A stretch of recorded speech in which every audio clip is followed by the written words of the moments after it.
Հունիսի 12-ն է քիչ առաջ ներքին գործերի նախարարության 112 օպերատիվ կառավարման կենտրոն արձանգել ստացվել, որ Դավիթ Հաշյան 4-րդ թաղամասում ավտոմեքենա է այրվում։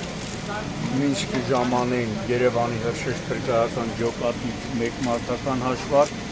Mercedes G-Mancusi ավտոմեքենայում առաջացած կրակի դեմ պայքարել են քաղաքացիները։ Այս պահին հրշեջները կարծես թե կանխել են կրակի տարածումը, օպերատիվորեն ժամանել են նաև ներքին գործերի նախարարության, ոստիկանության, բարեկային ծառայության, Երևան քաղաքի գնդի գումարտակներից մեկի պարիսները։ Այս պահին հրշեջներն իրականացնում են հրդեհաշիջման աշխատանքներ, թե ինչ հանգամանքներում է ավտոմեքենայում առաջացած կրակը, դա պարզվում է։ Ժամանել են նաև Երևանի 103 շտաբօգնության բժիշկների հերթապահումը, սակայն կարծես թե լավ է, բժշկի կարիք չի զգալ։ Համարները ռուսական է։